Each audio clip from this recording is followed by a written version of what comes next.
Good evening, everyone, and welcome to the 2023 Voltaire Lecture from Humanist UK. To all of our guests in the room, both here and watching online, there are hundreds of you. I'm Adam Rutherford, I'm the president of Humanist UK, and I'm the chair for tonight's Voltaire Lecture. Housekeeping, there are no planned fires tonight or evacuations, so if you do hear an alarm, yeah, we're going to burn to death. And make your way to the nearest exit to avoid that. It is absolutely wonderful to be back in physical space with the Voltaire Lecture. Did you know that the last one that we had in physical space was in 2019? So we're absolutely delighted to be back in such a vibrant room, not just the 350 people in this room we think it is, but also there's at least 500 watching at home online. And we're delighted to say that humanist organisers, local groups, including Leicester Humanists and Exeter Humanists, they're having watch parties in Leicester and Exeter. So cameras there, and there, give them a wave. We think that there are more than 1,000 people taking part in tonight's Voltaire Lecture, which we think makes this the biggest one yet in our 70-year history of doing this. So it would be remiss of me not to mention that Humanist UK is the national charity working on behalf of non-religious people. Powered by our 120,000 members and supporters, we advance free thinking to promote humanism, to create and nurture a tolerant society where rational thinking, compassion, and kindness prevail. If you want to find out more, you can go after the lecture to humanist.co.uk. Whether you're in the room or watching online, you can tweet along. I refuse to call it X. The hashtag we're using is Voltaire Lecture. And the members of staff will be looking at those comments and questions will come in that way. The Voltaire Lecture itself has this long and distinguished history. It is more than 7 decades old. The lecture has been delivered by people such as Sir David King, Bethany Hughes, Brian Cox, Jim Al-Khalili, Natalie Haynes, Michael Foote, Keenan Malik, Nicola Rahaney, Henry Marsh, Ludovic Kennedy, and me one time. And tonight, we are absolutely delighted and lucky enough to have with us Dr. Caroline Dodds Pennock. Caroline is a lecturer at Sheffield University in international history. We think the only Aztec historian in Britain. The only British Aztec historian. There's one American guy who's here just for a couple of years, but then he'll go back and it will be me again. Is he giving the Voltaire Lecture tonight? He is not. He is not. Caroline's first book was called Bonds of Blood, Gender, Life Cycle and Sacrifice in Aztec Culture, and that won the Royal Historical Society's Gladstone Prize in 2008. On Savage Shores, How Indigenous Americans Discovered Europe, the book which inspired tonight's talk, was published this year. It was featured on Start the Week and was Radio 4's Book of the Week. And Viv from Newham Books is at the back selling copies. Caroline has signed some and will be signing some more. I urge you, if not instruct you, as your president, unlimited power, to pick up a copy. It is a brilliant book. It was one of my very favorite books of this year, and I really think an important history book for all to read. Caroline's also appeared on numerous TV programs for the BBC, the Smithsonian Channel, Netflix, and most importantly, she's an expert on Zelda Tears of the Kingdom. So if you see our exchanges, if I showed you our WhatsApp messages, about a third of them are about books and how to write and things like that. And the rest of them are, how do I overpower my sword in order to attack? If you don't know what Zelda Tears of the Kingdom is, go and find out, because it's brilliant. Anyway, it is my absolute delight and great pleasure that Caroline is giving the 2023 Voltaire Lecture. So please welcome Dr. Caroline Dodds Pennock.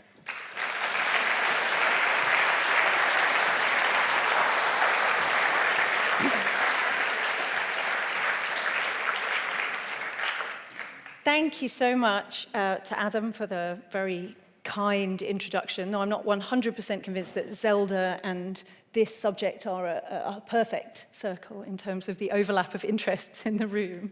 But he's not wrong. We do talk about that a lot. And also thank you so much to Humanists UK for the invitation to give the lecture, and to all of you for coming and listening. It really means a lot that you're interested in this subject, because as I'm going to talk about, Indigenous histories in this country very often aren't centered in the conversations that we have. And hopefully this evening I can explain a little bit about why I think maybe they should be a bit more. And it's so lovely to see all of you here today. And as Adam said, I'm here to talk about the research for my book, which just came out in January. And this was my first book for a popular audience, for a wider audience. And I've been working on it for about a decade. So there's an awful lot in it, and I can't possibly hope to cover all of it tonight. But my main aim in the book was to transform the way that people think about the encounter between Europe and what we now call the Americas by writing Indigenous people back into our understanding of the period after 1492, the period of that first moment of meeting, the early years of exchange, the beginnings of what we often now call globalization. This is a period that people often think they know really well. It is the time of Henry VIII and Elizabeth I, the Golden Age of Spain, the Reformation and the Renaissance, the Tudors. But how many people know that a Brazilian king met with Henry VIII at his court? That Indigenous Mexicans mocked up human sacrifice at the court of Charles V in Spain? That the first people to make drinking chocolate in Europe were Maya lords? Or that a Brazilian village was recreated on the banks of the River Seine for the flower of the French aristocracy? Native American peoples are missing from our mental image of that period of history, and that's what I'm trying to change. But why? Why does all this matter? One of the most deeply rooted stories of this period of history is that Europeans discovered the world. That white men like Christopher Columbus, Hernando Cortez, Captain Cook, John Cabot, and so on, strode out across the globe and opened it up to a future of cosmopolitanism, globalization, and modernity. But from the very first moment that Columbus returned to Europe in 1493, Indigenous Americans were also discovering the world, crossing the Atlantic as diplomats, translators, traders, performers, sailors, servants, family members, and most often, sadly, as enslaved people. In the first 10 years alone after 1492, at least 3,000 Caribbean island people were enslaved and transported to Europe. And tens of thousands of people crossed the Atlantic in just this early period, from the Taino people who were brought from the Caribbean by Columbus to the Algonquian-speaking interpreters who aided the expeditions of Walter Raleigh and appeared with him at the court of Elizabeth I. Indigenous people were everywhere in Europe in this period. And yet the popular image of early modern Europe remains a white, typically roughed and codpieced fantasy, where native black and brown people existed largely as curiosities from distant lands. Scholars pointing out the ubiquity of people of color in the European past are routinely denounced as politically correct mouthpieces of liberalism, shaping the past to fit an idealized multicultural present. My own book, among many kind reviews, it has to be said, was described in certain quarters as ridiculous and even woke nonsense. A badge of pride indeed. I didn't ever expect to get a round of applause for that. That's nice, I like that. But this is frankly just history. It is the reality of our history. Our island story is not one of isolation, but of migration. I mean, if we wanted to, we could tell a blended story of the British Isles that reaches all the way back to 55 BC and the arrival of the Romans via Angles and Saxons, Vikings, and Normans. Continental history is a similar tangle of peoples. Migration may be a controversial topic now, but there has been an ebb and flow of people into and across Europe for millennia. Obviously, I'm far from the first historian to point out the realities of Europe's cosmopolitan past. Scholars like David Olusoga, Oliveto Tele, and many, many others have done amazing work challenging myths of Britain's white past, showing how people of color have been part of European society for decades, millennia, in fact. Sorry, I've said decades twice in that sentence. Being part of European history for millennia. But Indigenous Americans have often been neglected in this story. Now, it's not that no one has ever noticed that Indigenous American travelers existed. There are voluminous footnotes in my book, too voluminous, really, I think, for my editor, perhaps, which are a testament to the many historians and descendant communities who have followed some of these trails before. But their work has largely failed to make an imprint on the collective popular understanding of this period of history. My work, and that of other scholars and activists and Indigenous people, is in part a project of recovery. We're filling a gap in popular knowledge and bringing to light the neglected stories of native travelers and their ideas and importance. But it's more than that. Indigenous travelers challenge our historical preconceptions about early modern Europe, as well as challenging traditional grand narratives of our own national history. This is such a huge story. I wish I had more time, as I can't even begin to cover the breadth of the vast canvas in, I was going to say 48 minutes, but it must be fewer minutes now that they told me I was allowed. So today I just want to try and give you a sense of just a few of these stories, and hopefully to ask you to begin to think about why they might matter. I started out as a historian of the Aztec people, more properly the Mexica. And so one of the groups of travelers that I encountered first of all in my research, who pointed me towards the possibility of this project a decade or more ago, were the people who came to Spain from Mexico after Cortez's defeat of the Aztec Empire. I was studying what was happening in Mexico, and I just kept noticing travelers to Europe among the accounts. And what I love about this group is how diverse they are. They just epitomize so well so many of the different roles played by Indigenous travelers during this period. There are the 5 or perhaps 6, the sources aren't very helpful about this, Totonac travelers from the eastern region of Mexico who arrived in Spain in 1519 along with a young interpreter and were recognized as ambassadors at the court of Charles V. Hernando Cortez had landed in Mexico and was engaged on his, at that time, unsanctioned campaign in the region. As part of his efforts to win the support of the king, he sent emissaries to the court carrying, according to his letter, gold, jewels, precious stones, and articles of featherwork. These incredible artifacts were listed in enormous detail in an inventory in the letter that accompanied the treasure. But fascinatingly, he didn't seem to think that the 6 native people who also traveled with the treasure even warranted a mention at all. These 4 men and 2 women, though fortunately for us, were described in detail by the historian Peter Martyr, who was particularly struck by their extravagant lip piercings. And they're also talked about in a letter from the Pope's representative at court, the Archbishop of Cosenza. Now, he was not at all impressed by the women, whom he found to be small and of ugly expression. Unfortunately, we can only imagine what they thought of him. Now, I'm being a little bit flippant about that, but actually this is a really serious problem for a scholar studying Indigenous travelers. The sources we have are almost always written by Europeans who either observed, accompanied, kidnapped, or enslaved the people that they're talking about. It's tempting to say that their voices have been lost, but in reality, they were rarely recorded, at least in alphabetic form, in the first place. And so what's happened is that these travelers have tended to become seen as objects of curiosity, of desire, of greed, of prejudice, of ambition. They've become ciphers for European ideas and aspirations rather than actors at the center of their own story.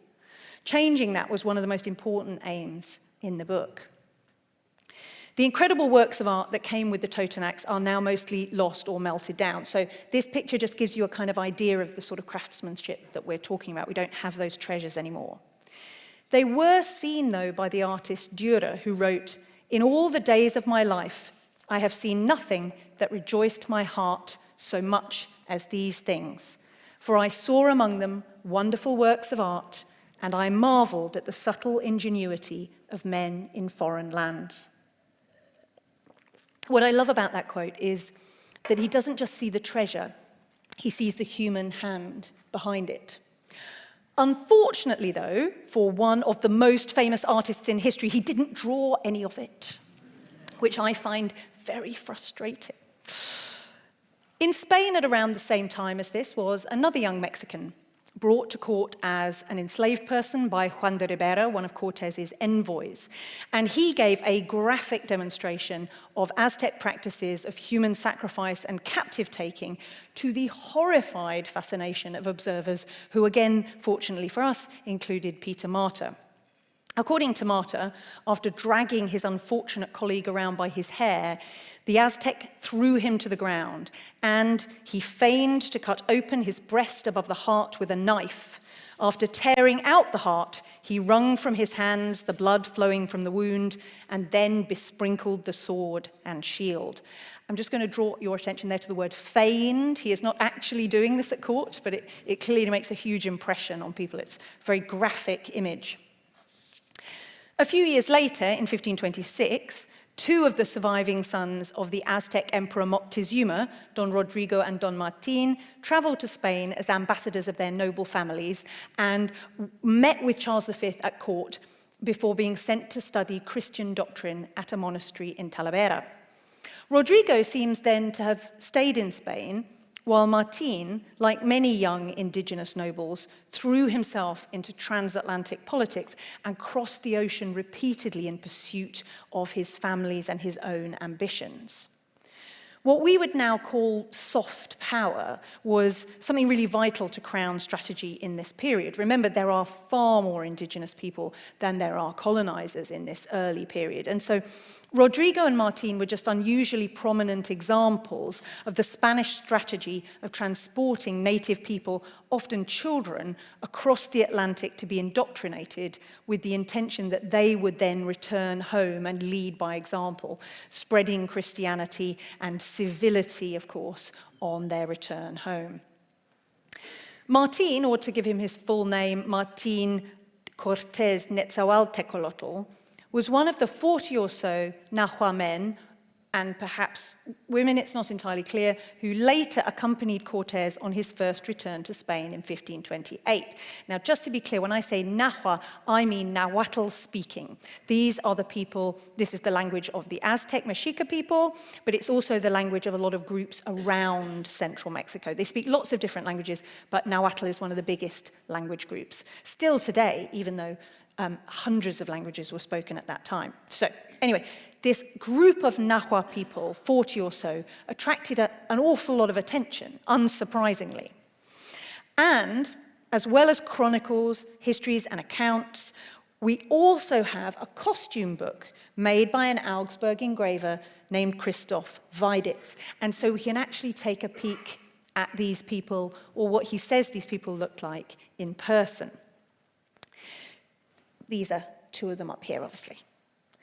The group included at least 15 Nahua noblemen, diplomats, again hoping to promote their family and community interests at court, as well as 3 sons of the Emperor Moctezuma. There were also representatives of other city-states, including an embassy of Tlaxcalans. They were bent on confirming their status as the principal allies of the Spanish during the invasion, and they were there wanting to secure the privileges that they knew they deserved for that alliance.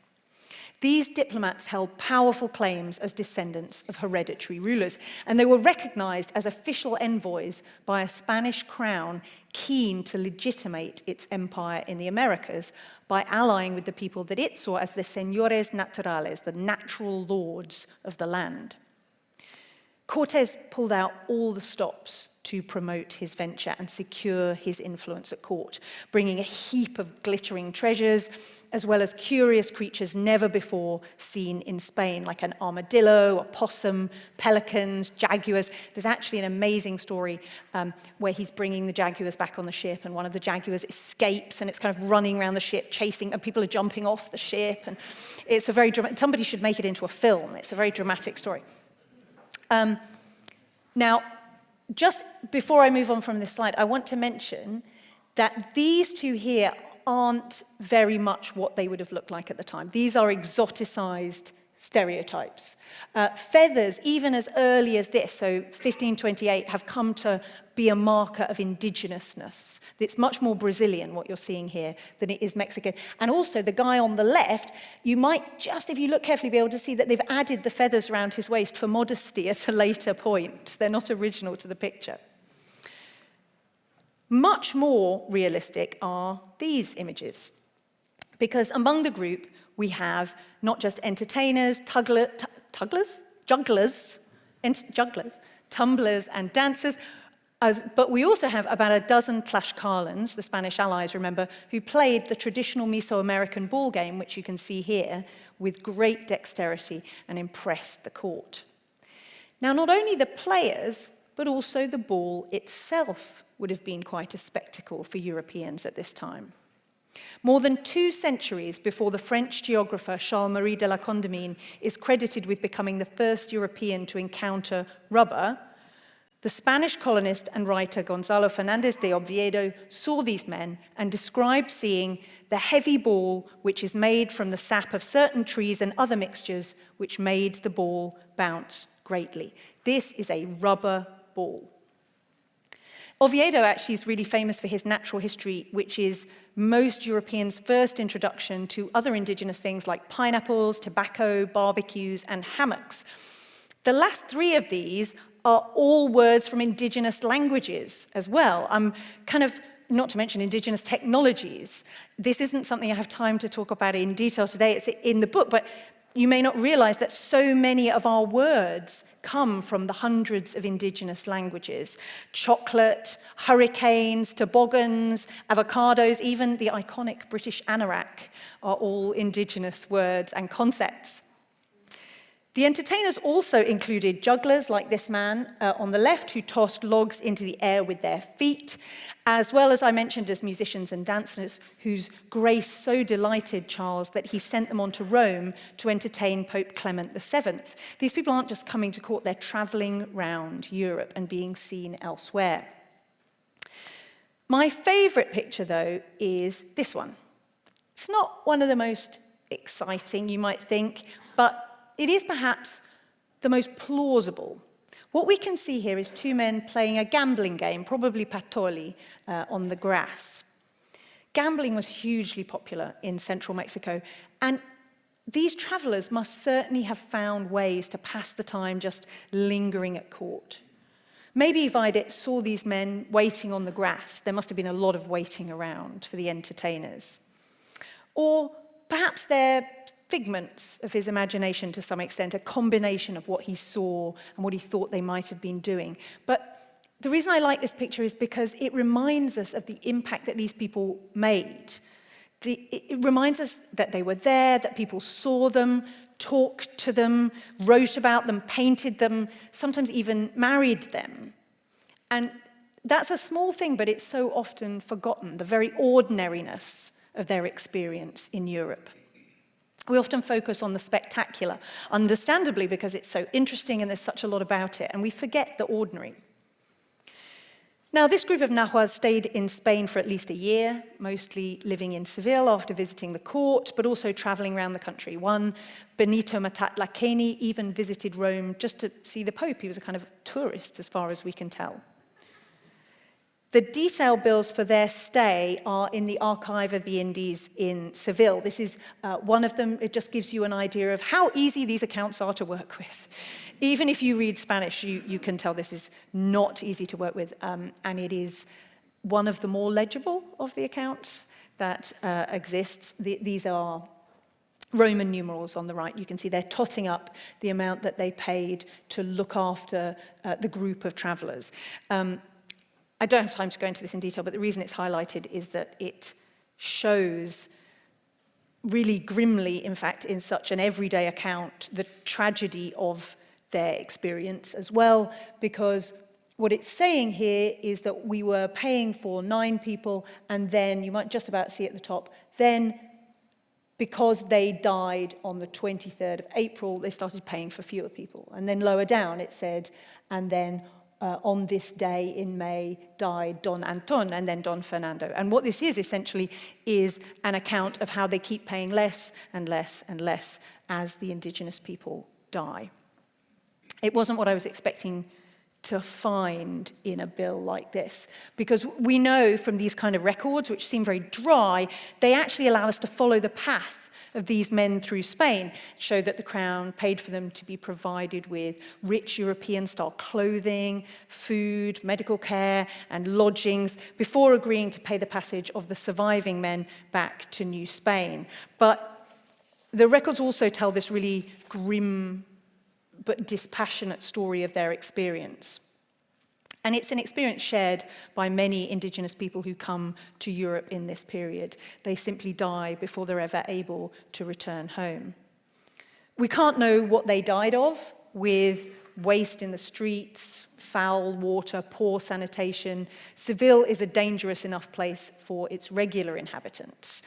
And the Nahua men were also, just like their contemporaries across the Atlantic, vulnerable to germs to which they had very little immunity. Diseases like measles, typhus, influenza, plague, dysentery, smallpox are all endemic and lethal to the Nahuas, who lack previous exposure and so, of course, are highly vulnerable. The accounts show that some of the surviving Nahuas sailed for New Spain on the Santa Maria in August 1529, some returning again and becoming repeat visitors to the court. Quite a few of the more senior men even stay at court and receive royal posts and grants. We know this because the crown gets really sick of them hanging around there being paid for and says, you need to find them jobs. And so they appear again in the records being given posts at court. There are actually quite a lot of these kind of diplomats in the early period, not just in Spain, but across Europe, negotiating with these new power players that appeared in their lands. So, for example, I mentioned the Brazilian king who came to the court of Henry VIII. This is a later image. There aren't any contemporary ones. He was brought to England by William Hawkins, who was one of the richest men in England at this point, the first Englishman to trade regularly across the Atlantic. He lived in Plymouth. And in 1531, Hawkins returned home from one of his expeditions with what he called one of the kings of the country of Brazil. This is why I call him a Brazilian king. Probably didn't call himself that, but that's all we know him as. He was almost certainly, though, a Tupinambá man from the Bahia coast. And he met several times with Henry VIII and stayed in England almost a year, making a huge impression because of his prominent facial piercings that were a mark of his great bravery. And it was seen as very strange to beholders, says the source. Presumably London, too, would have made a pretty strange impression on this Brazilian, this vast jungle of wood and stone, very different to his forest home. Having apparently seen everything he wanted to, he chose to return home when he'd been there nearly a year, but unfortunately he died at sea. We're pretty sure, though, that his voyage was a voluntary one because they had left a hostage behind for his safe return in Brazil. Fortunately for the hostage, it seems that the English were able to convince the Tupi of their honest dealings, and he was released and allowed to return to England. 2 decades later, the French court too saw Brazilians on their own shores. If you look carefully, you'll be able to see them in the picture behind me. On the 1st of October 1550, on the left bank of the River Seine, on a little strip of land just outside the city of Rouen, we find a complete replica of a Brazilian village. It had rough wooden huts, local willow trees painted red to look like the famous Brazil wood trees, beautiful parakeets, tiny monkeys with long mustaches, and in addition to this village, it was inhabited by 300 villagers, men and women, with cheek, ear, and lip piercings of white and emerald green, and according to the pamphlet that this image comes from, all naked without anything to cover the part that nature commands. And of these 300, a full 50 were apparently genuine Brazilians. Now, we do need to be a little bit cynical because they also claim that the other 250 speak fluent Tupi, which is perhaps a little bit dubious at this time, but there were an awful lot of sailors who would have spoken at least some Tupi and may have been playing roles alongside the indigenous people. You can see them in this picture at the very front with bows and arrows in the boats here and then on the left-hand side. This was a big kind of prestigious royal pageant. And in the crowd, along with people of the town, were dignitaries from across Europe, as well as the king and queen and Diane of Poitiers, who was the king's mistress at that time. You take your wife and your mistress to these events, apparently. There were other French royals, as well as ambassadors from, we know, Spain, Germany, Venice, England, Portugal, among others.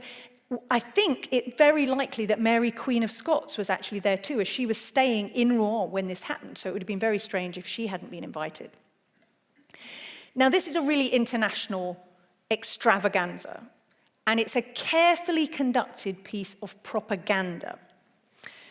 Now, what happens is that as part of the festival, the Tupinambá, who were allied with the French in Brazil, this is a group of the Tupi, a specific group, the Tupinambá, fought a mock battle against another group of Brazilians who were supposed to be the Tabajara, who were at that time allied with the Portuguese. This is then mirrored, you can sort of see this happening in the pamphlet, by a naval battle on the ship, on the river, where two ships, one French and one supposedly Portuguese, fought each other, and the French ship won, of course. And as the Portuguese ship was set on fire and started to sink into the river, it all sounds very dangerous. So the indigenous allies of the French, the Tupinambá, burned the huts of the Tabajara, the enemies, the allies of the Portuguese. Now, all of this alludes to real political disputes that are going on in South America at this time. And of course, it is hugely pleasing to the French king, probably less so to the Portuguese ambassador, and it's a hugely effective piece of propaganda to the watching crowd. Now, it's very spectacular.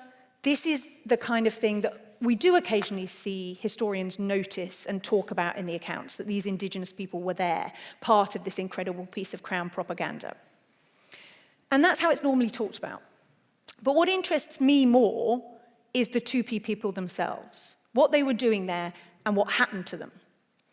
This wasn't just a scene of wilderness and violence.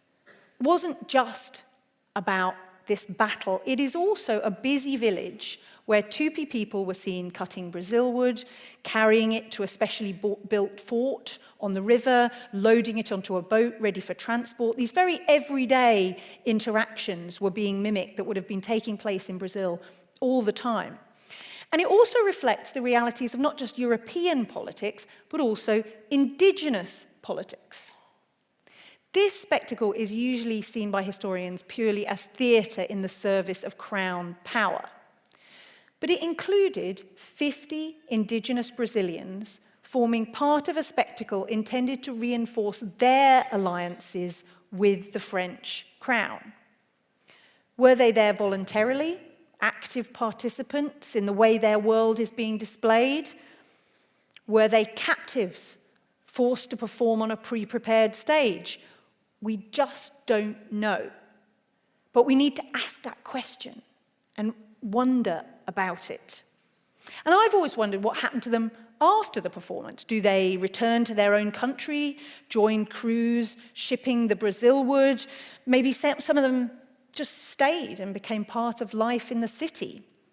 I mean, after all, it is in Rouen, only 12 years later, that the essayist Michel de Montaigne said he met 3 Tupinambá men who inspired him to write a famous essay called On the Cannibals.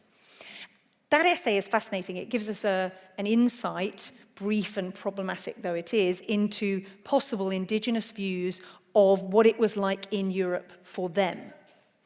It's one of the very few sources that kind of talk back to that experience. And according to Montaigne, who admittedly is using the views of the Tupi to critique Europe at that time, they found it really strange that so many large men with beards, strong and armed, the Swiss Guard probably, who surrounded the king, would agree to obey a child rather than choosing one of themselves to be in command, because Francis II is only a teenager at that time. Secondly, he said, they had said that they had noticed that among us some men were overstuffed with all sorts of rich commodities, while other men were begging at their doors, emaciated from hunger and poverty. They found it strange that these men in such desperate need could put up with such an injustice and did not seize the others by the throat or set fire to their houses. It's a kind of perennial quote. And of course, this isn't to idealize indigenous civilizations as a kind of utopia of egalitarianism. But what they didn't tend to have was extreme poverty. Even societies like the Aztec Mexica, who have great wealth, also tend to have systems of redistribution at the bottom of the scale that mean that that extreme poverty was very rarely seen.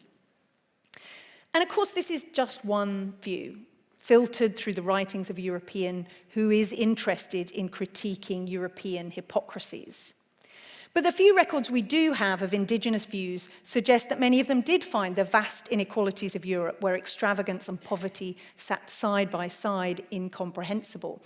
And we know this because it's something we also see reflected in the writings of later travelers, where we actually have their own writings.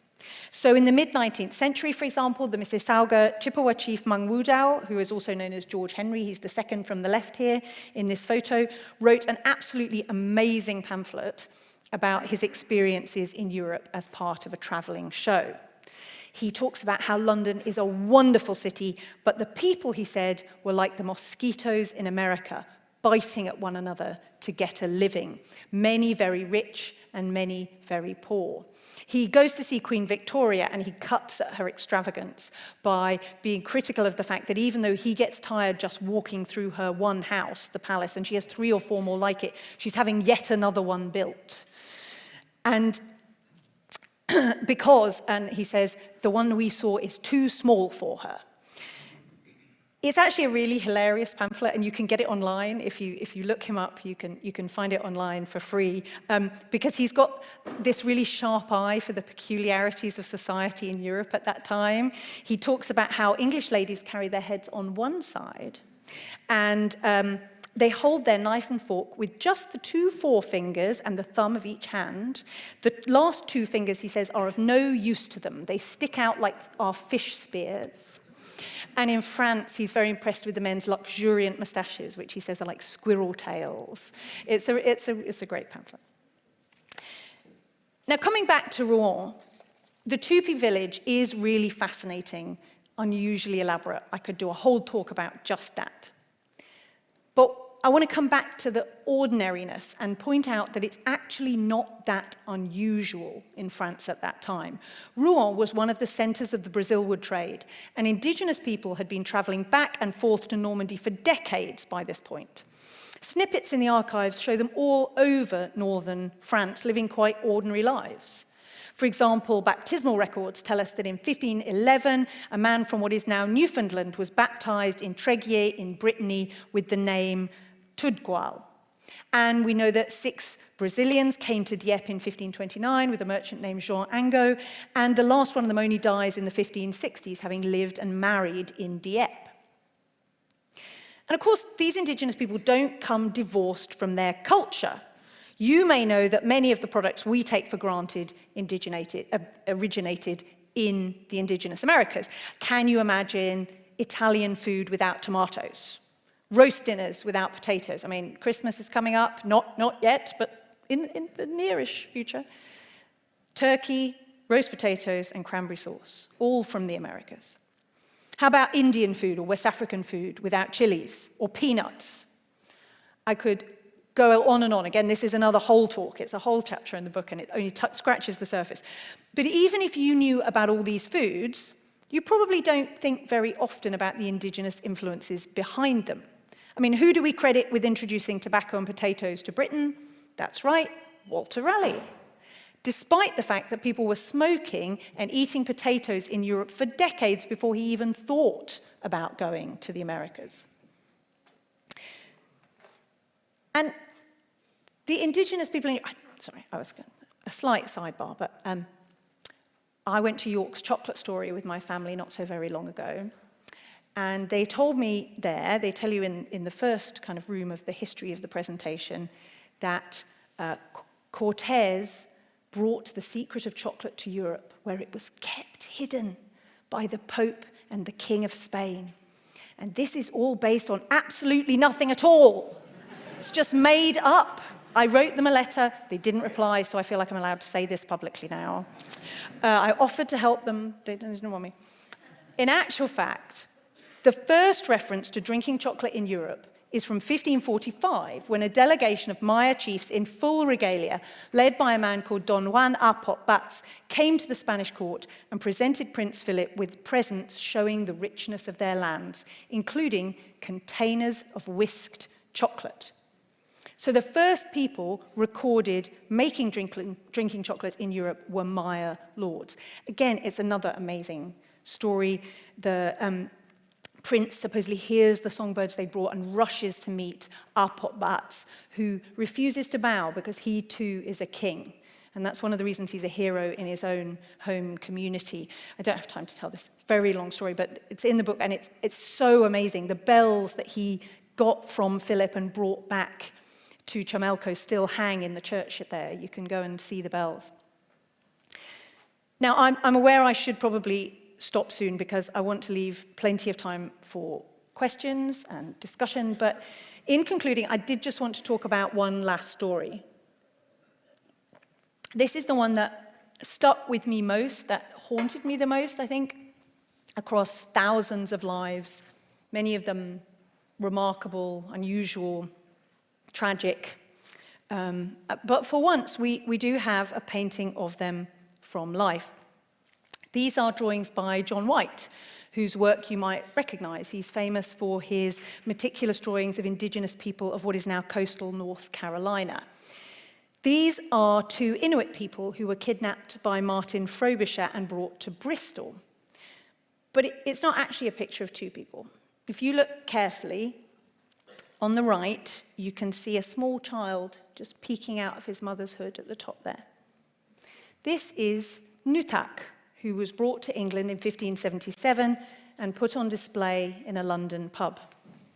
He died after only 8 days in the capital, probably of the measles that had already killed his mother, and was buried in an unmarked grave at St. Olave's, a tiny church that still stands on the corner of Seething Lane in the city of London, not far from here. Astonishingly, Nutak wasn't even the first of his people. Sorry, I appear to have changed slides accidentally. Wasn't even the first of his people to be buried at St. Olave's. This was the first. The year before, another Inuk man had been kidnapped from Qikiqtarjuq, what we now know as Baffin Island, in what is now northeastern Canada. One of the first Indigenous Americans in Britain, he was shown off by the Cathay Company as a huge novelty. His likeness was captured in paint and wax. This is apparently drawn from life, though presumably not in this particular setting. And he was, according to the sources, such a wonder unto the whole city and the rest of the realm that heard of it. Injured during his capture, the Inuk man, whose name we don't know, survived only 2 weeks in London before dying of a cold which he had taken at sea, maybe pneumonia. The final cost to the Cathay Company was a payment for burying the Tartar Indian man in St. Olave's churchyard. His remains were unmarked, and his death is unremarked in the parish register. The following year, Nutak, a word that actually just means child in Inuktitut, and his mother Arnak, which means woman, arrived in Bristol with an unrelated man called Calicho. That's actually his name, as far as we can tell. They too had been kidnapped by Frobisher on his next expedition, and they became local celebrities. Calicho paddled up and down the river Avon at high tide, killing ducks with his harpoon to show how they harpooned seals. I feel quite sorry for the ducks in that. It's such an amazing vignette. And yet, again, both died after less than a month and were buried at St. Stephen's, a church that is still there close to the river. We have the record, incredibly, of Calicho's illness and his last days and death from the doctor who treated him, a doctor called Dodding, who treated him and then wrote, he did an autopsy. And so we have this amazing record. The autopsy showed that he had broken ribs and a collapsed lung from his capture, as well as a serious head injury, which probably explained the headaches he was having. And Dodding also diagnosed him, incredibly, with what he called Anglophobia. And his description of this is just a remarkable picture of a man putting on a brave face in an unbearable situation. Arnak, herself already unwell, was forced to witness Calicho's dissected body and see it being buried. Apparently, Dodding thought that this would reassure her that the English weren't cannibals. Why she would have thought they were cannibals in the first place, and why seeing his dissected body might reassure her they were not, is left best to the imagination. He describes her very blank countenance through all of this, which he puts down to a lack of sensitivity, but actually seems much more likely to be trauma or shock, or again, putting on a brave face in a situation. Now, I haven't had time, of course, to address this in great detail. I'm not going to address it in great detail now, but coercion played a part in the lives of so many of the travelers who did arrive in Europe. In fact, the majority of those who set foot on European shores were enslaved. And actually, we have incredible records of some of their lives from the freedom suits that they filed in the courts to try and secure their freedom. And we hear about their experiences in their own voices there. There are also a lot of other people, like Calicho, Arnak, and Nutak, who weren't technically enslaved, but weren't given any choice in their travel. We have to look out for words like taken and brought to Europe. After Calicho's death, Arnak herself was already seriously ill, probably with measles, and she died just a few days after Calicho. And they were both buried, as I said, at St. Stephen's, and their names do appear in the parish register for 1577. Nutak, left to the rather dubious care of the Cathay Company, was brought to London and put on display in the Three Swans pub. There, in the heart of the capital of a country that at that time prided itself on being one of the most civilized in the world, this baby was put on show for curious Londoners to gawk at, even though he himself was already very unwell. Probably only 14 or 15 months old, still nursing when his mother died. We know that because they had to get him a wet nurse.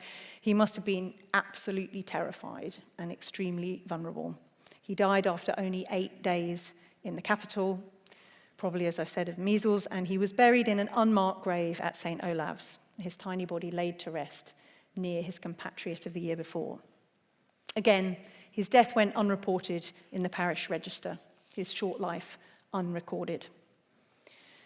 Very few people walking past St. Olave's know about the 2 Inuit that are buried in its graveyard at the back. The interesting thing for me is that most people who go there seek it out because it is the worship and burial place of the prolific diarist Samuel Pepys. For me, this is a really incredible contrast. Pepys, who is buried in honor under the nave, his face glares out from the stonework, glaring at his wife, actually, who's across the other side of the nave, and who told us, if you know anything about him, more about his life than we probably ever wanted to know. And then nearby, often forgotten and missing from the parish records, the unmarked remains of tiny Nutak and his compatriot.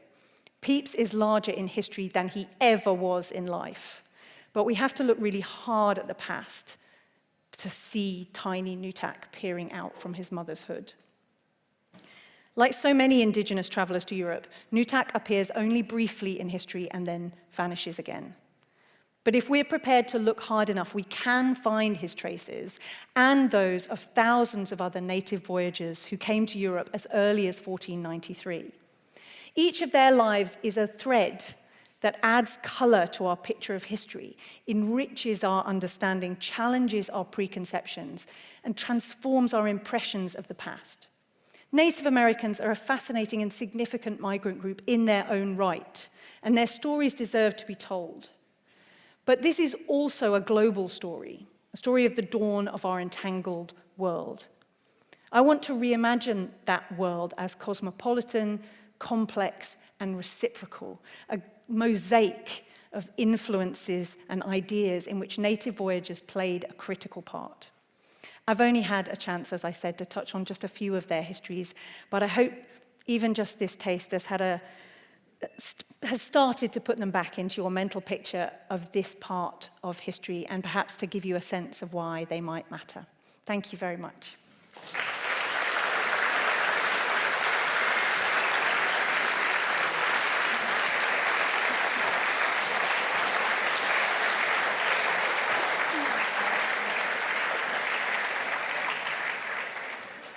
Thank you. Fantastic. You can see what a charismatic speaker and what a brilliant writer Caroline is. And that really is just a tiny scratching the surface of the scholarship and the skill that she tells these stories in On Savage Shores. So we have time for some questions now from in the room, upstairs and downstairs. There are 3 members of staff walking around with microphones. So put your hand up and I will direct the microphone to you. Don't ask the question until you have the mic. Questions are single sentences that end with an upwards inflection.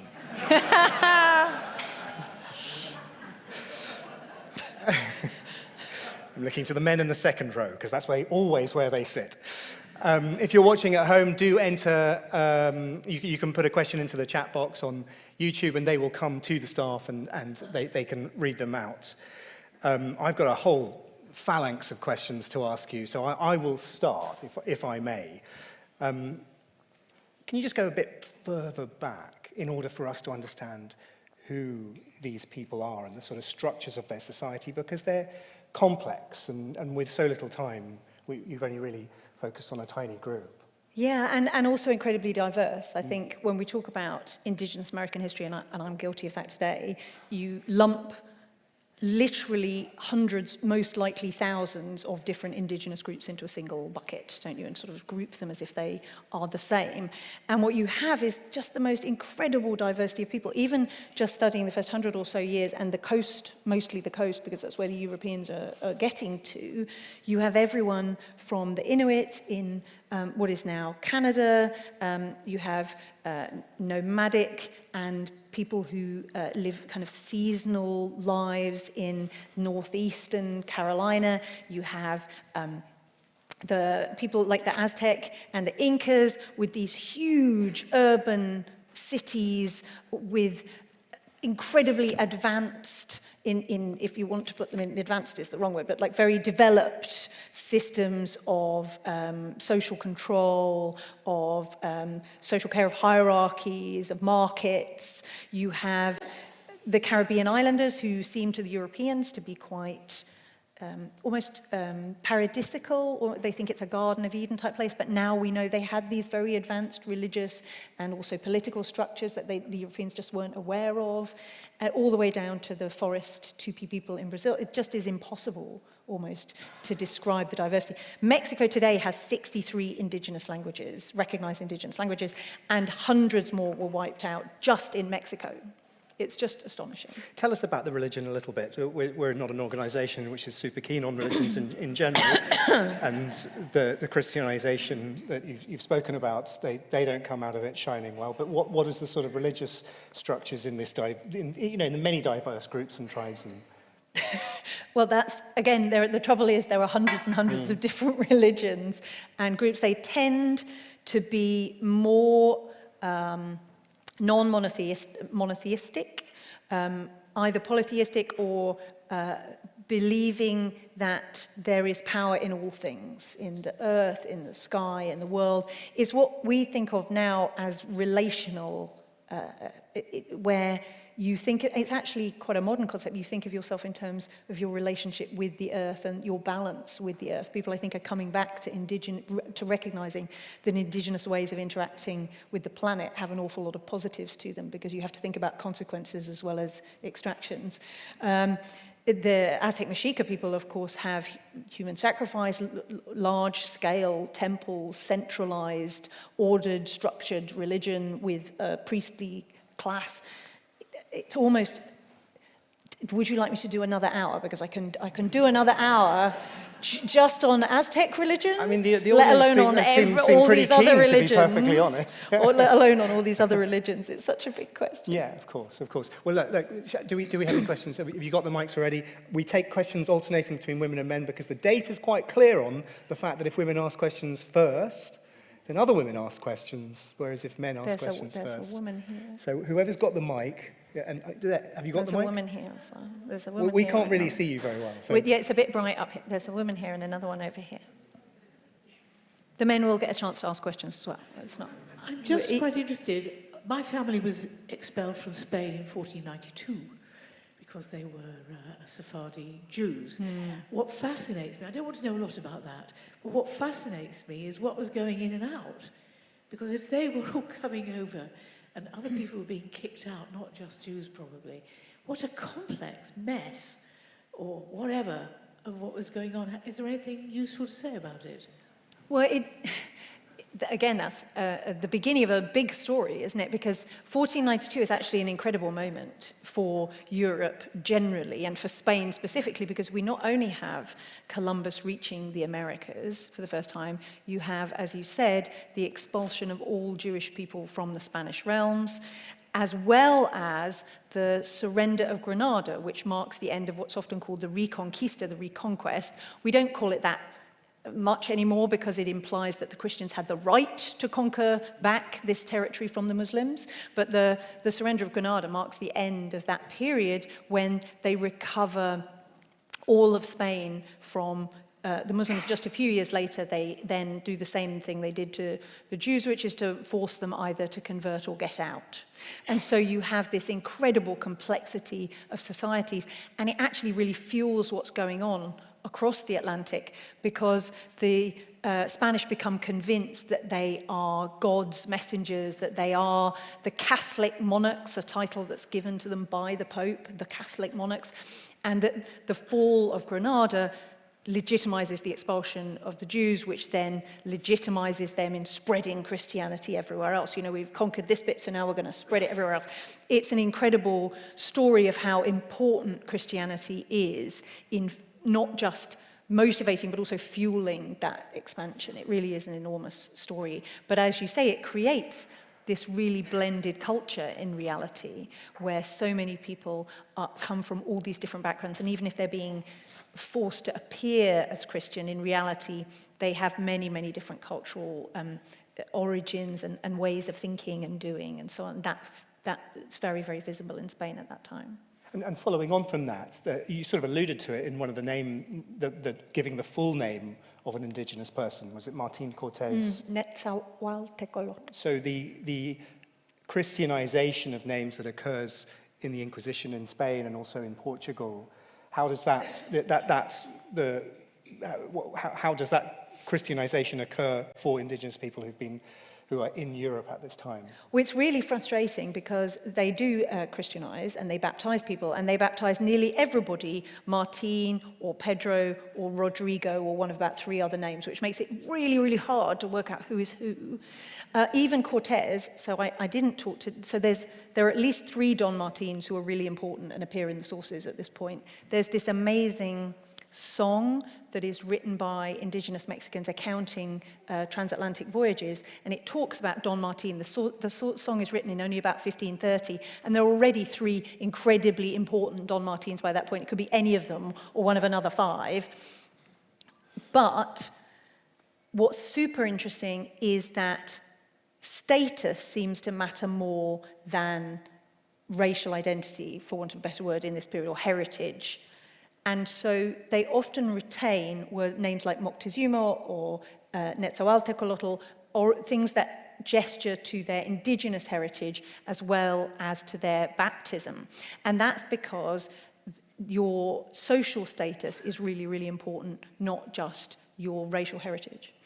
So if you come to court as an indigenous noble, the crown has to keep you in the manner to which your status entitles you. So they shell out enormous sums of money to look after the son of the Inca, for example, hundreds of thousands looking after the son of the Inca, just because he's come to court. There's no wonder they keep issuing laws saying, don't come to Spain, we want you to stay over there, because they have a responsibility to look after them.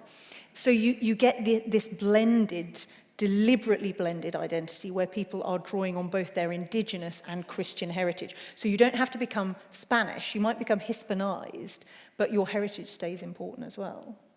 And is there, I'm sorry, I'm hogging the questions because it's just too interesting, but is there then traffic back from Europe, from Spain and Italy and also the UK or Britain, back to Mesoamerica? Do we then have records of further blending? Is that the right word, or? But in Spain, the word is mestize, which is hard to say as an English person. Mestizoness, mixing. And yeah, you absolutely do get that. People do sometimes die in Europe, they do stay in Europe, but we have very large numbers of people who also go back and become part of their societies. In particular, as I said, lots of indigenous people appeal for their freedom from slavery and go back to their cultures. And so we know that they are then informing their fellows. I mentioned earlier that they sometimes are Christianizing their communities.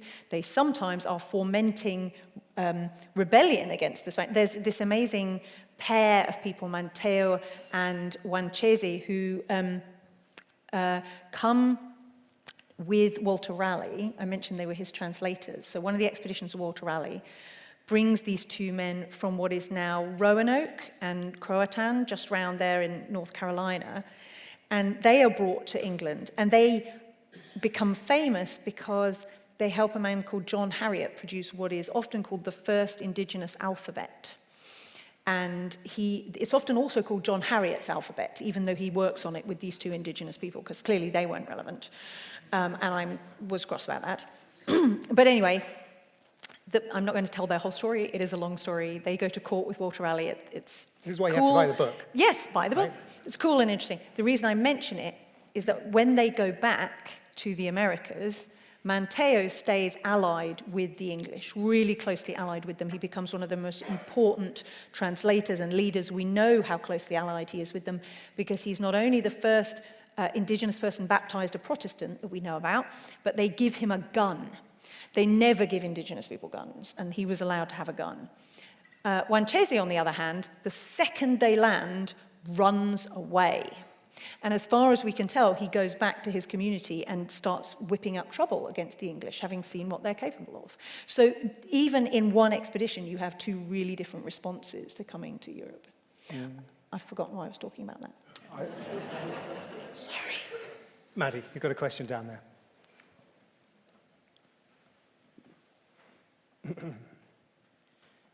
Thank you for a very interesting talk. You're referring largely to the first half of the 16th century, and most of your examples are ones in which the people are treated with dignity and respect and given equal status, clothing and wealth. How is it that over the next 200 and 300 years, can you throw any light on the fact that it tipped over into slavery when dealing with Africans? Was it connected with the already established disparities of income between the very wealthy and the very poor, or was there some other reason why we went, as it were, to the dark side? So the book actually starts with a chapter on slavery, and the reason for that is that the majority of people who came as indigenous peoples to Europe were enslaved, and they were largely enslaved by Spain and Portugal. A lot of my examples are from Spain and Portugal because the book focuses on the period up to the founding of Jamestown at the beginning of the 17th century, because this first 100 years is that period of greatest ferment, I think, and most ability for indigenous peoples to influence the outcome of these travels because you don't have these established colonial structures in quite the same way. So the English are in more like the last 30, 40 years, it becomes a big deal rather than Spanish and Portuguese. Also, although the English do enslave lots of indigenous people in the Americas in the following centuries, it's only the Spanish and Portuguese, and very occasionally the Dutch, who trade them across the Atlantic, these indigenous people. Christopher Columbus is the largest single known trader in enslaved people, 3,000 in about the first 10 years, and he, if you say that on Twitter, which I also still call Twitter, people will shout at you, I have learned. And also, write to your employer and say you're a pseudo-historian. Despite the fact that we know this, because Christopher Columbus, he has literal slaving licenses in his name and wrote in his letters, I can take as many of them as slaves as you would want. You know, it's not a secret. People know this. And so slavery was extremely common in this early period. But technically, it was illegal under most circumstances.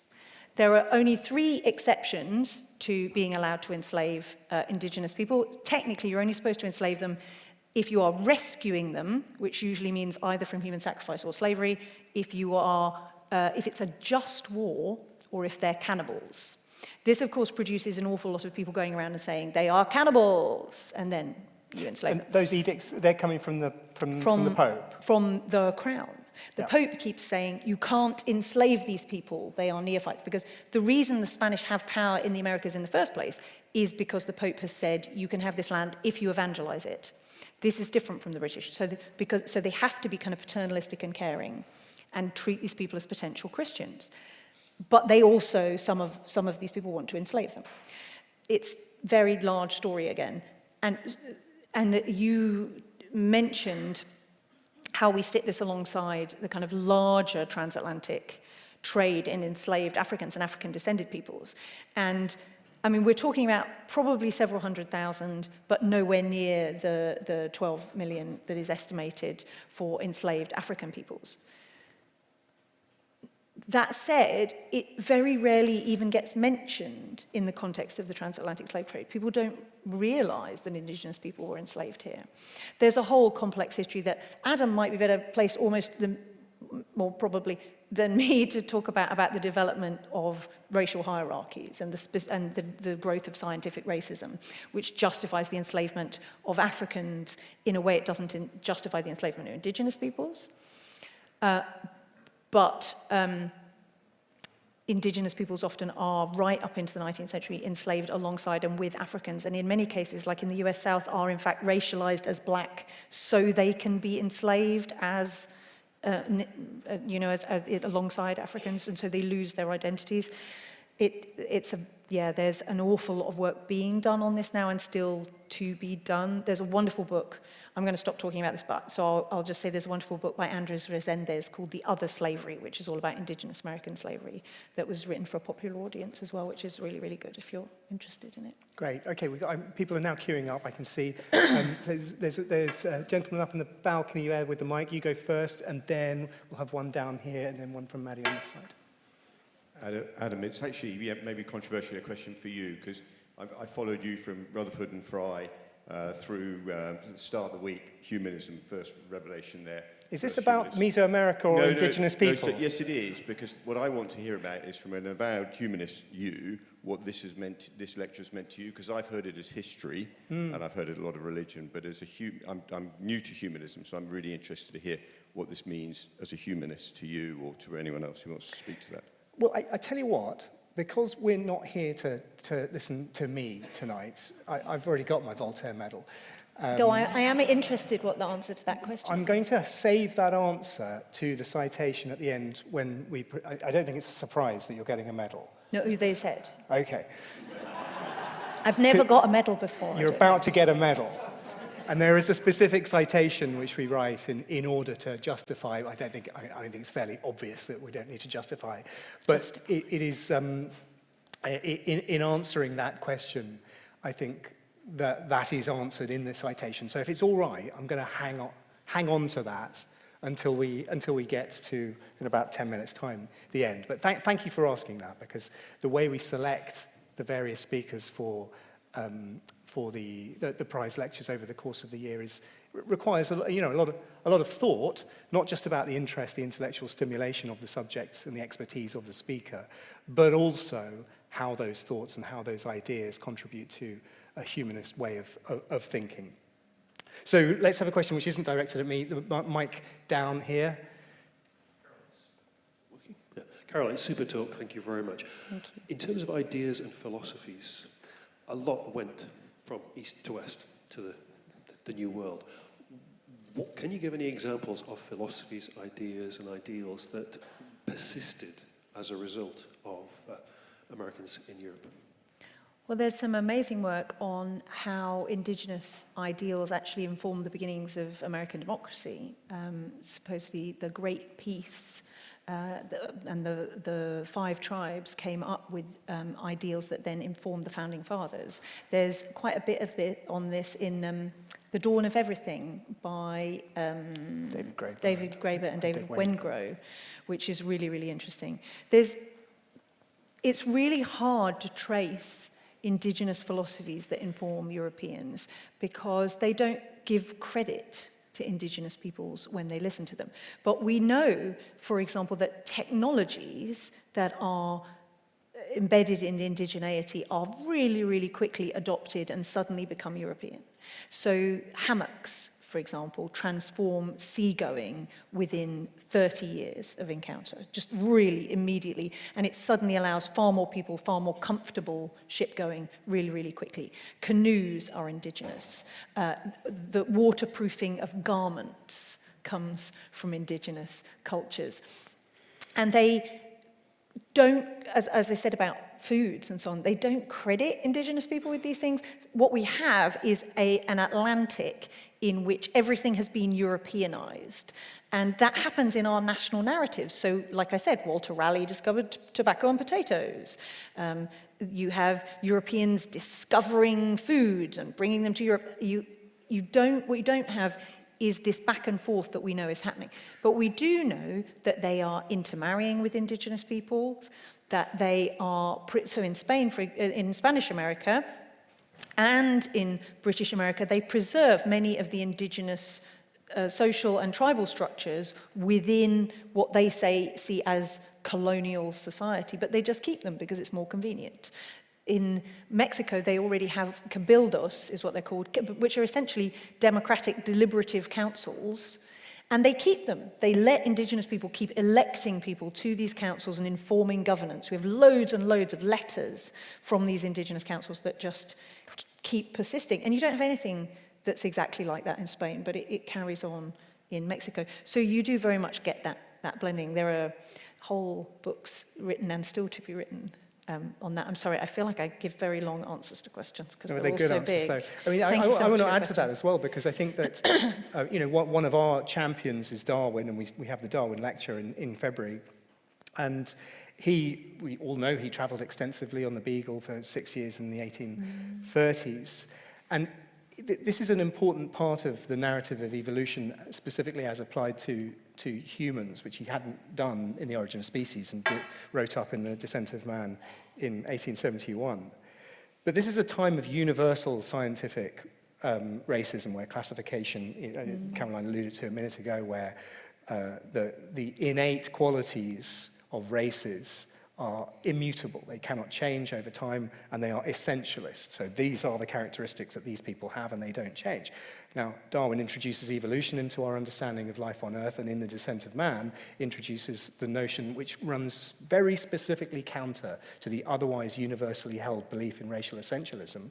And he does this by visiting people and describing them. And he says very specifically in The Descent of Man that there is continuity in physical characteristics, and that these aren't characteristics which are immutable. He can't imagine that they don't change over time and with migration. Now, The Descent of Man is a book written in the 1860s and 70s and is full of fairly typical views and languages about the people from around the rest of the world. But there's absolutely no doubt that Darwin's interactions with indigenous people all around the world, including in South America, there's his very amusing and slightly tragic stories of his encounters with the Fuegians, who, in the first voyage of the Beagle, 3 children were taken by Fitzroy and brought to court in England and their names were Jemmy Button, Boat Hook. You're like 300 years outside of my expertise. Sorry. Anyway. I don't remember. I do know what you're talking about, but I don't remember. Yeah, my point being that there is no doubt that it had a significant influence on Darwin's thinking about evolution of humans. And that legacy is very much present in our current understanding of human evolution, classification, and biodiversity around the world. Right. Sorry, that was a mini lecture by me there, but I have to bring Darwin into all talks. It's contractually obliged. Yes, that's quite right. Maddie, you had a question over this side, I think. I have a question from online, actually. Oh, great. So one of the people watching at home online asks, which languages did you have to learn or study to support this research? I had a question about that too, because that text that you showed up there, Yeah. I mean, when I look at historical texts, they tend to be written in German in the early 20th century, and that's hard enough. Yeah. Sadly, I am an enthusiastic but untalented linguist. So I have to work very hard at languages to try and do this, because I went back to the primary sources in every single case that I could. And the only source that I didn't read in the original was written in Tupi, which I can read Nahuatl, which is the indigenous Mexican language, Spanish well, French moderately, Portuguese moderately, German well, but I also used languages with the aid of colleagues in Dutch and other languages. There were a lot, Latin, which I'm bad at, but can do. So I get my dictionary and my grammar book, and and I talk to colleagues and I make sure. So yes, in the field I work in regularly, like my Spanish and so on, my language is good. But when I was determined that I would look at the original in every case, if I possibly could, and Tupi was the only one where I just can't, it's far too hard. But fortunately, the source I was wanting to use has been recently translated into English not into English, into Portuguese by Tupi people. So I think I did count at one point, and it's about 13 languages. I do not very good speak, at languages, I she do says. not, no, I do not speak all these languages. I can read quite an awful lot more of them than, it's a lot easier to read than to speak. So Portuguese is very similar to Spanish written down. Yes, they're not exactly the same, but sounds sound totally alien, different. yes. So lots is the answer. Yeah, that was a weird sort of humble brag there. I'm very bad at languages. No, I am. I only That's the read trouble. 13 of them. You can tell. No, I'm I don't no read good at them. Latin. With Google Translate and other aids, finding aids, and then you check and you make sure someone else check, and and you ask people. Yeah. But also, I'm good enough at them that I didn't notice that when I did the proofreading that I'd cut and pasted the title of something and what had gone into the hardback but will not be in the paperback as the author name. I didn't notice it had cut and pasted. Just means as above in Portuguese. That's how good my Portuguese is. And who spotted that? The person doing the French translation. Oh, nice. It's being translated into French and Spanish and Korean arbitrarily at the moment. Fantastic. And the French and Spanish people, it's really super interesting because we thought really hard about how to refer to the indigenous peoples in the book. And of course, it's different in French and Spanish again, so we have to go back to the beginning about what language you use for the communities there. Do we have any more questions from the floor? Yeah, the hands are shooting up, so we've got a couple down here. So firstly, thank you for a fantastic lecture, and I'm really sorry, Adam. Yes, Oh, it's Mark. Hello, yes, Mark. It is. I'm a man in the second row. I'm really sorry, but it will be a correction. That's Professor Mark Maslin from UCL. So I have to say, this period of time is also called the Great Dying, where you have something like 90% of the indigenous people in the Americas dying of all those diseases. That's 56 million people. Can I ask, in your research, does that get translated back? Does Europe know about that? Do we have any of those reports there? Do they know what's happened? Yeah, not obviously the man in the street or the person in the street, for want of a better word, but European colonists and also people like missionaries are missionaries especially are devastated by the death rates. There's a famous account by a missionary called Motolinia, which is actually a Nahuatl name. It's not his actual name is Fray Toribio Benavente, but the indigenous people call him Motolinia, which means poor one, because the Franciscans go around dressed in obviously very poor clothes. And he writes an account of the 10 plagues, and one of the plagues is the vast death of the indigenous people, and that's widely known, widely disseminated in Europe.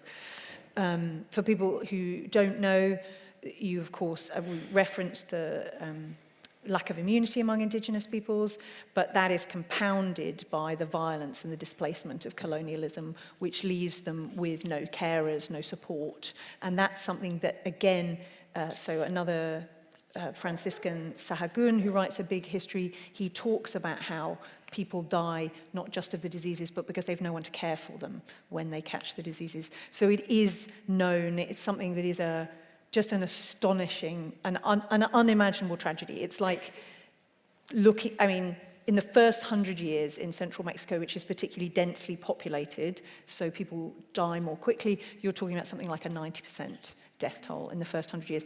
Best case, 80% across the Americas in the first 100 years.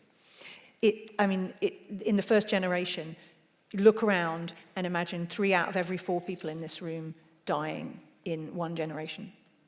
It is unimaginable. It also means it's a mass disabling event.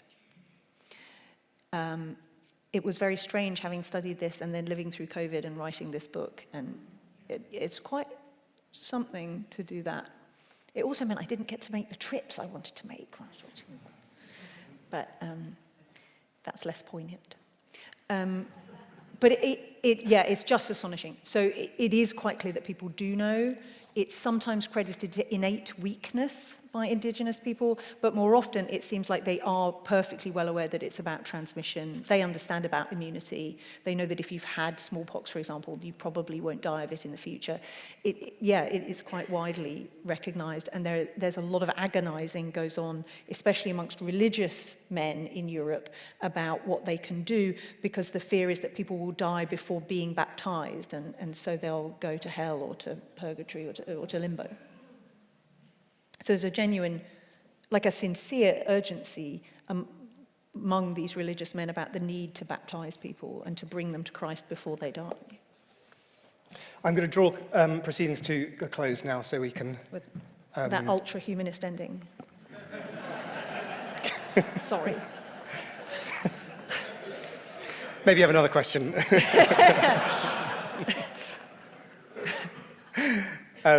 Thank you so much, Caroline, for that amazing talk and for being so generous with your questions and so incredibly knowledgeable.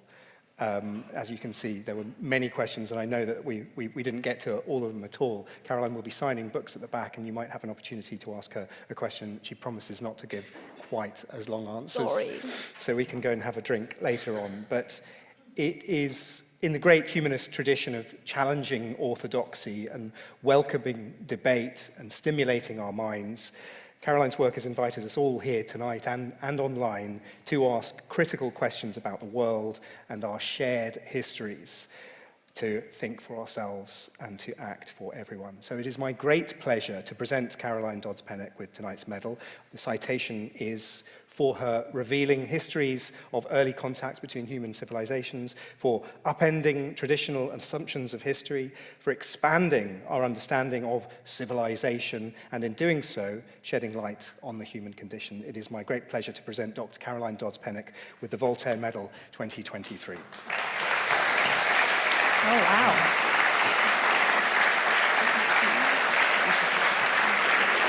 Thanks so much.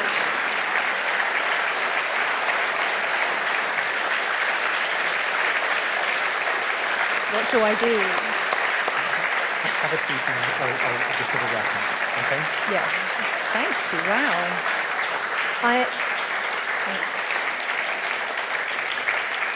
Thank you so much. I'm relieved that it isn't one you wear, because I think that... You can wear it if you want. I'll find... To bring matters to a close, thank you all for coming tonight in the room and online, and the watching parties in Exeter and Leicester and elsewhere. The next event in the annual lecture series is called Pay Attention, Neuroscience, Ethics and ADHD, to be delivered online by the cognitive neuroscientist Professor Roy Cohen-Kadosh. That's on the 6th of December. And looking ahead to the summer, you remember summer? It's that bit when it's not raining. Humanist UK's 2024 convention, always a fantastic weekend. If any of you came to Liverpool, you'll know that I wrote a talk at 2 o'clock in the morning as an emergency, and you apparently liked it, so I'm going to do all my talks drunk from now on. That's taking place this year in Cardiff. It's the 14th to the 16th of June. We're expecting 500 humanists from around the country and the world. I will be there, and I hope you will be too. All the information, of course, and information on joining Humanists is available at humanist.uk/events. Go and have a look at that. After all that, it is just left for me to say thank you again, to congratulate Dr. Caroline Dodds Pennock for her amazing talk and her generosity of spirit and time and her medal. And thank you all for coming tonight. Thank you very much. Thank you.